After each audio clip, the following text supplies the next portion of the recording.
From the national newsroom of the Canadian Press, I'm Karen Rebow. Some conservatives say Canadians are not a punching bag for Donald Trump, but the trio of Tory MPs, they're also criticizing Prime Minister Mark Carney for failing to secure a continental trade deal to protect Canadian workers. It's only some of the reaction triggered by the latest economic attack launched by the U.S. president. Trump signed a proclamation yesterday to impose new 50% tariffs on most Canadian goods in 30 days.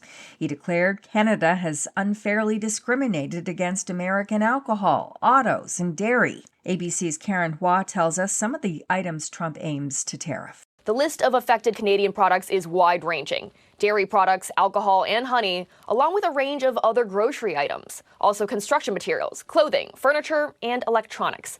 Canadian Prime Minister Mark Carney says the tariffs violate the free trade agreement between the U.S., Mexico, and Canada.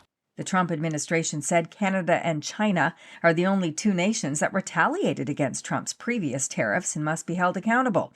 Domestic trade and major infrastructure projects are expected to be high on the agenda today when Canada's premiers gather in Prince Edward Island. The annual meeting of provincial and territorial leaders runs in Charlottetown until tomorrow, ahead of a Thursday First Ministers meeting between the premiers and Prime Minister Mark Carney. The head of the union, representing nearly 19,000 Canadian auto workers, says she anticipates challenging talks ahead with Stellantis and General Motors now that Unifor has secured a deal with Ford Motor Company. Unifor National President Lana Payne says members officially ratified the new 3-year agreement with Ford on the weekend.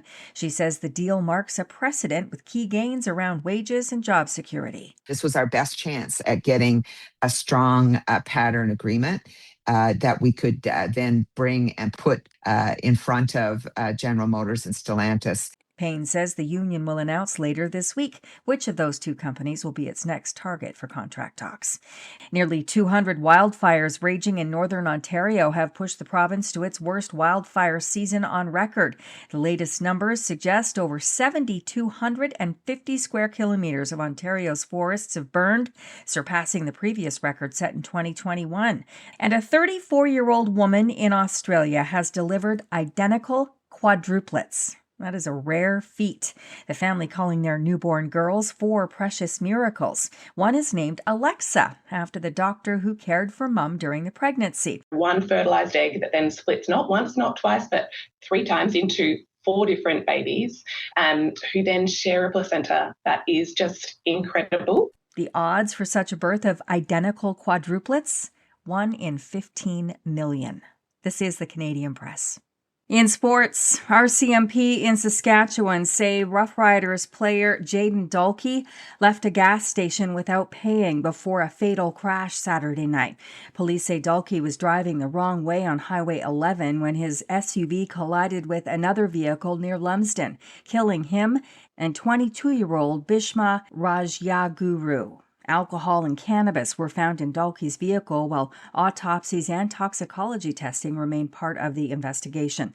The Toronto Blue Jays are having a tough time. The Tampa Bay Rays homered 3 times last night to beat Toronto 7-1 in the opener of their 4-game series at Rogers Centre. The Boston Red Sox keep rolling, Boston beating Baltimore 6-5 for a 14th straight victory.